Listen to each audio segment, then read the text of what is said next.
The Life and Teachings of Luang Pu Doo, a master from Wat Sakae, Ayutthaya province.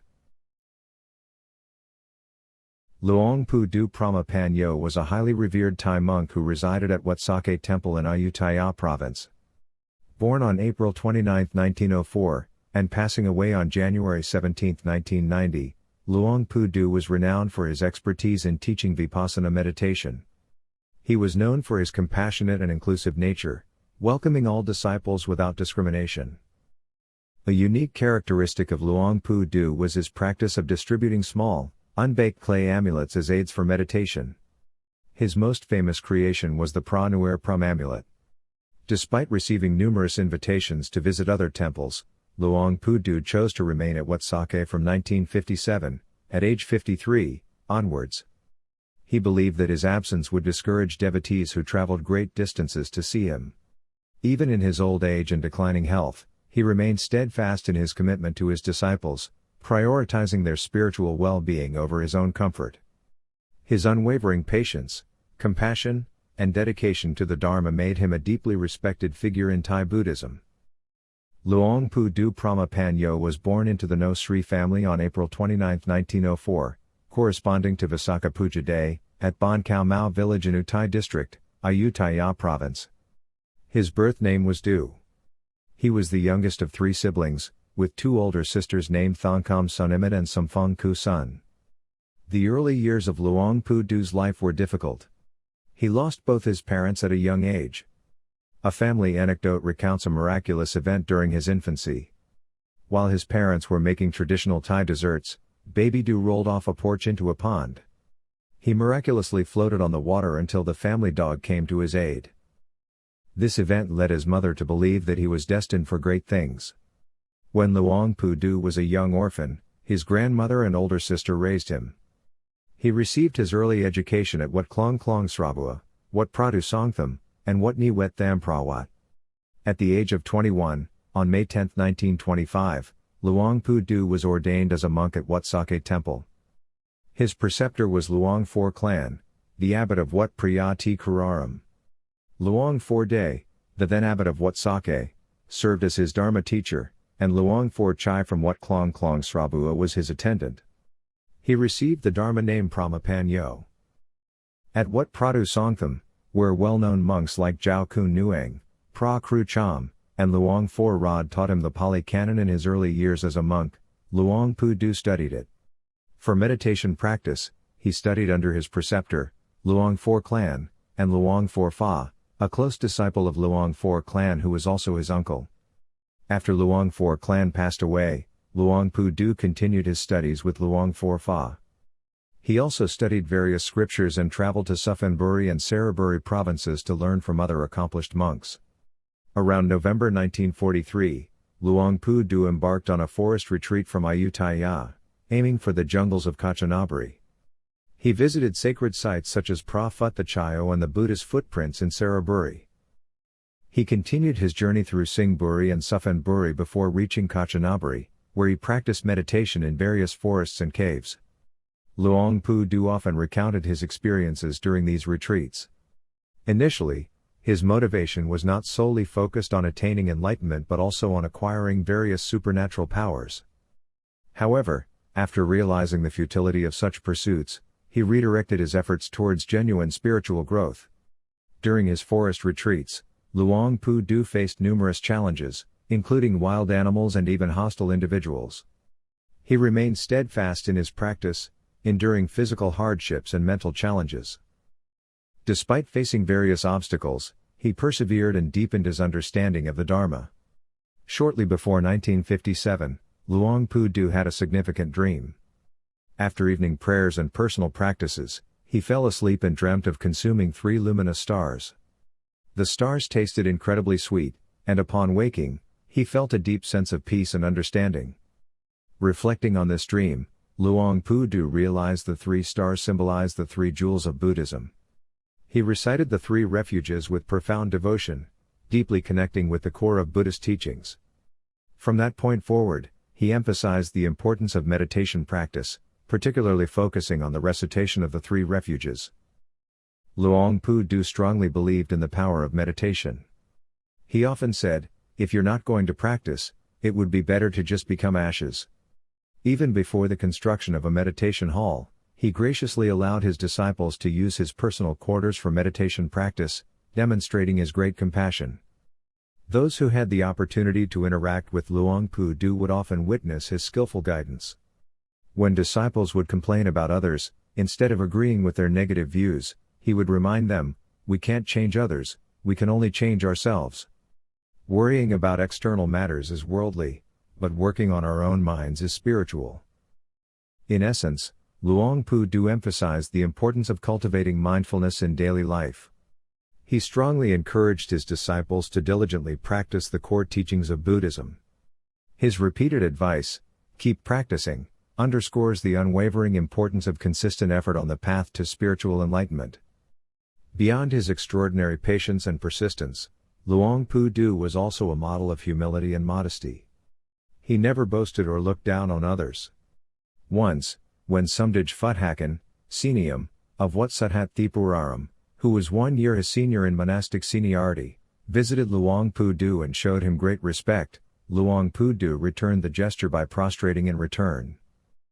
This mutual respect between two highly respected monks was a rare sight in a world often characterized by ego and pride. Luang Pu Doo never spoke negatively about the practices of other schools or teachers. He often said, "Good people don't criticize others." His disciples took this as a guiding principle. Luang Pu Doo, a man of few words, profoundly focused his teachings on the essential practices of meditation and mindfulness. He frequently reminded his disciples, "The true treasure of wisdom resides within you. Keep diligently practicing, observe your mind, don't forget death, and contemplate the impermanence, suffering, and non-self nature of all existence." Luang Pu Doo was deeply skilled in the art of skillful means, upaya, a Buddhist teaching that emphasizes adapting one's approach to different individuals and situations to guide them towards enlightenment. He had a knack for gradually refining people's minds without being forceful or demanding. For instance, a disciple once brought a friend who was a heavy drinker to meet Luang Pu Doo.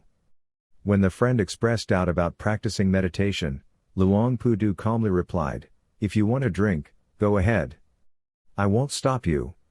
But I'd like you to meditate for just 5 minutes a day." The man, finding this request easy to fulfill, agreed.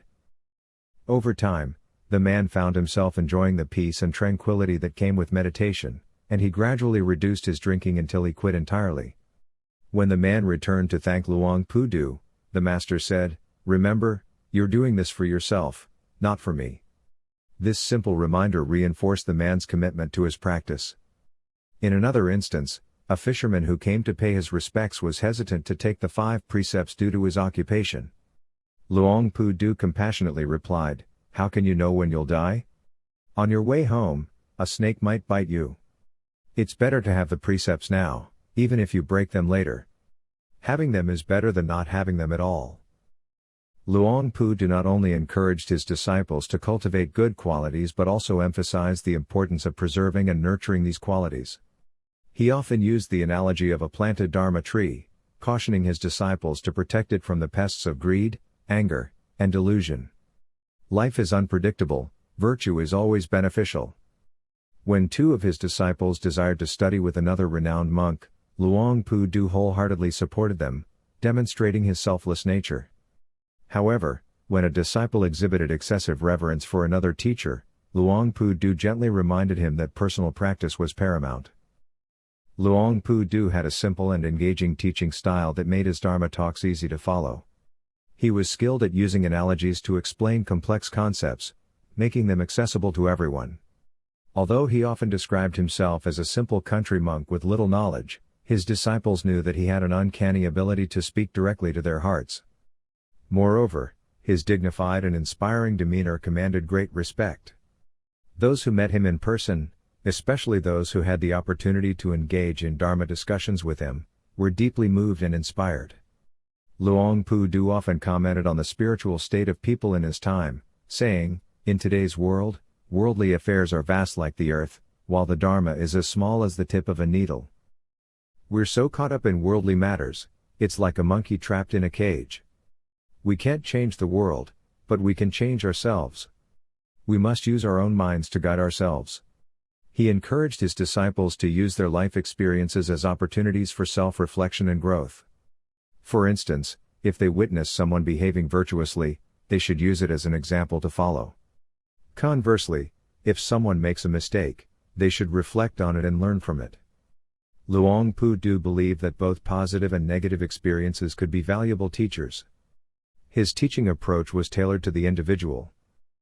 For those who struggled to understand with just words, he might instill a sense of fear or shame to deter them from harmful actions.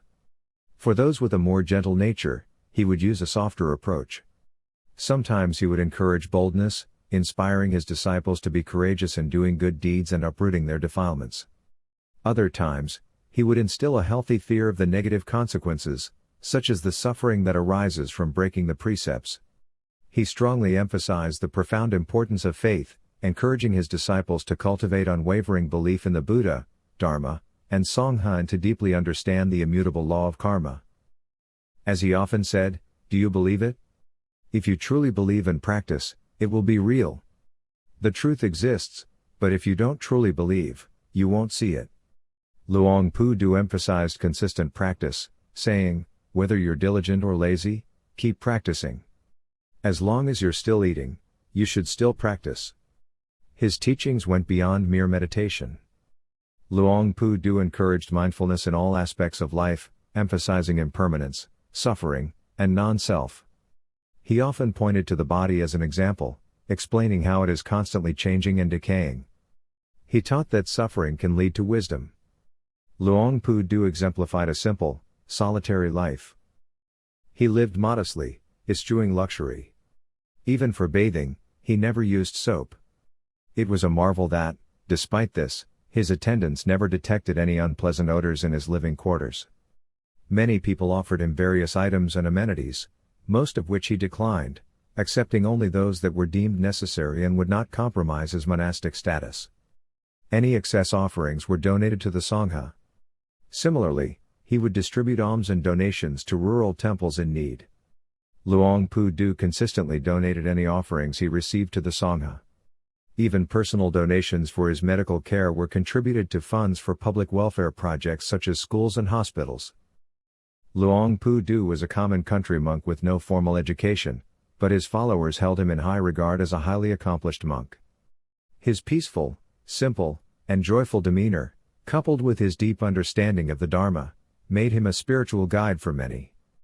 Regarding his personal belongings, Luang Pu Doo distributed his approximately 30 rai of land to his relatives. Among them, Iwang Funkasal, the son of his middle sister, received 18 rai. However, as Iwang had no children, he and his wife decided to donate the land to Wat Sakae school, a decision that Luang Pu Doo wholeheartedly supported. Luang Pu Doo did not consider himself a renowned monk or amulet maker. Luang Pu Doo created the creation of amulets and Buddha images because he saw their potential benefit for people seeking spiritual solace. Recognizing that not everyone was ready for purely spiritual practices, he catered to those who relied on physical objects for spiritual support. He often said, "It's better to be attached to a physical object than to something harmful." While Luang Pu Doo believed in the spiritual power of his amulets, he always emphasized the importance of personal practice. He would say, "The true refuge is the three jewels, Buddha, Dharma, and Sangha." This highlighted his belief that meditation and ethical conduct were more important than any physical object. Despite the power of his amulets, he recognized that karma ultimately determines one's destiny. Luang Pu Doo taught that mindfulness and wisdom were the most powerful tools for navigating life's challenges. He encouraged his disciples to view life's ups and downs as natural cycles, like the seasons. By cultivating these qualities, one could face adversity with equanimity. Luang Pu Doo's amulets served as instruments for spiritual practice. They could help practitioners focus their minds during meditation and provide comfort and protection. However, the ultimate goal was for practitioners to become self-reliant and no longer dependent on external objects. Luang Pu Doo's teachings emphasized the importance of faith in the Buddha and the Dharma. He encouraged his disciples to develop a strong belief in the Buddha's enlightenment and to strive to emulate his qualities. By practicing the Dhamma, one could eventually overcome suffering and attain liberation. In essence, while Luang Pu Doo created amulets, he saw them as a means to an end, not an end in themselves. When Luang Pu Doo was ill, a disciple expressed concern, to which he replied, "You should be concerned about yourself." On another occasion, when someone asked him to rest more, he said, "I can't rest. Many people come to see me, even in the middle of the night. I am like a teacher, and when the bell rings for class, I must teach." Luang Pu Doo's life was dedicated to serving others. Despite feeling tired or unwell, he never let it show, always putting the needs of others first. His compassion was like that of a bodhisattva, who places the welfare of others above their own, similar to the great bodhisattva Luang Pu Doo.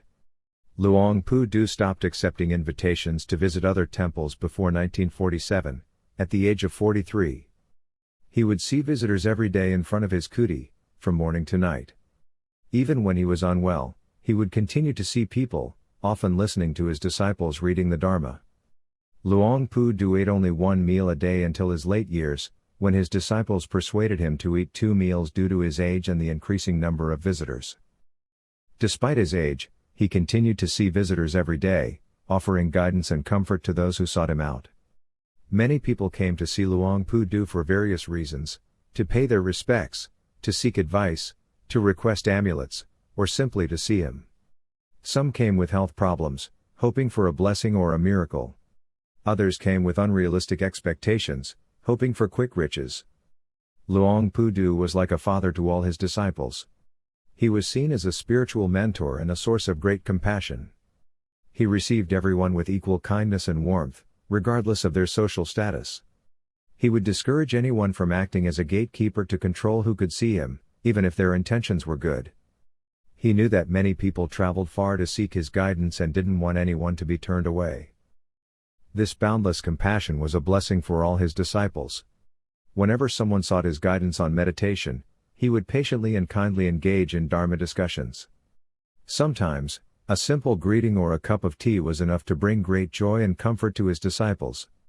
Luang Pu Doo deeply revered Luang Pu Doo, consistently praising his extraordinary spiritual attainments and expressing unwavering confidence in his eventual enlightenment. He strongly encouraged his disciples to remember Luang Pu Doo, especially during times of difficulty, believing that he would always be there to help them. Luang Pu Doo taught his disciples to persevere in their spiritual practice, even when faced with challenges. He emphasized self-reliance and encouraged them to develop their own inner strength. At 80 onwards, Luang Pu Doo's health began to deteriorate. The weaknesses of the four-element, mind-controlled human body became more and more obvious. During the late 1980s, several esteemed monks visited Luang Pu Doo, including the Venerable Luang Pu Buddha and Luang Pu Ngon. These encounters were marked by deep mutual respect and humility. Kru Ba Buncham, a disciple of Luang Pu Ngon, unexpectedly recognized Luang Pu Doo as his former teacher, forming a profound connection. Luang Pu Doo also highly regarded Luang Phu Kesam Kamago, recommending him to his disciples. Interactions between respected monks exemplify the importance of spiritual connection and the continuity of the Dharma tradition, as all exhibited great humility and respect for one another.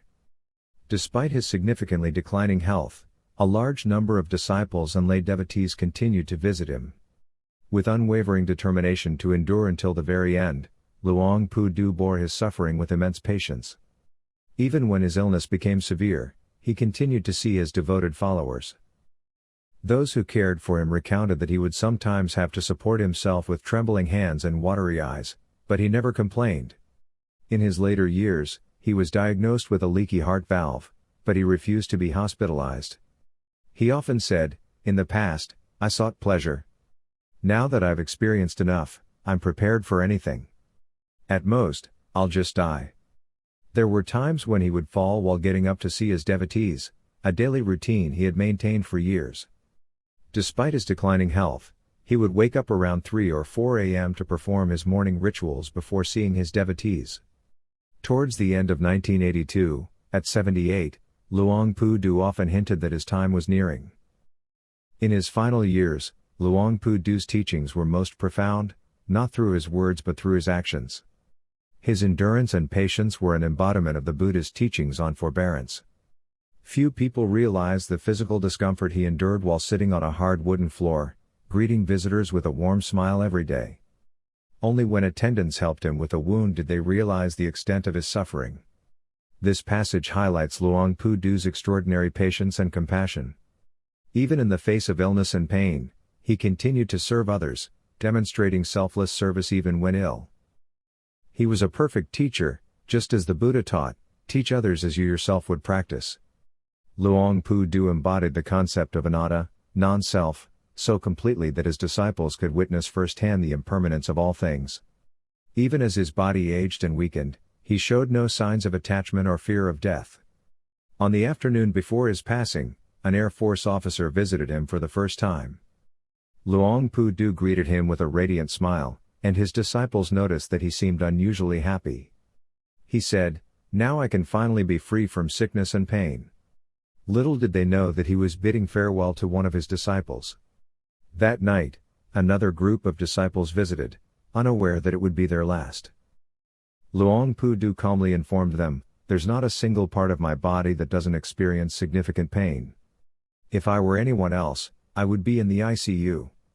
He strongly emphasized, "My time is nearing its end." He urged his dedicated disciples to remain diligently committed to their practice, comparing them to resolute boxers who must continue fighting within the ring. Luang Pu Doo passed away peacefully on the morning of January 17, 1990, at the age of 85. His passing was a great loss to his disciples and followers. Although his physical body is no longer with us, his teachings and compassion continue to inspire countless people. As he often said, the true way to honor him is to cultivate our own goodness. As long as you don't see the goodness within yourself, you cannot say that you truly know me. But when you begin to see the goodness in yourself, then I would say that you have begun to know me better. Every teaching he imparted was wholeheartedly embraced and diligently practiced by his devoted disciples, thereby sowing the seeds of profound goodness within their hearts. Over time, these seeds would develop into mindfulness and wisdom thanks to the strong trunk of concentration and the solid foundation of morality. His lifelong goal was to spread unfathomable compassion, which is uncommon in the past, present, or future. Now, let's delve into the profound wisdom within the Venerable Luang Pu Doo Prama Panyo incantation.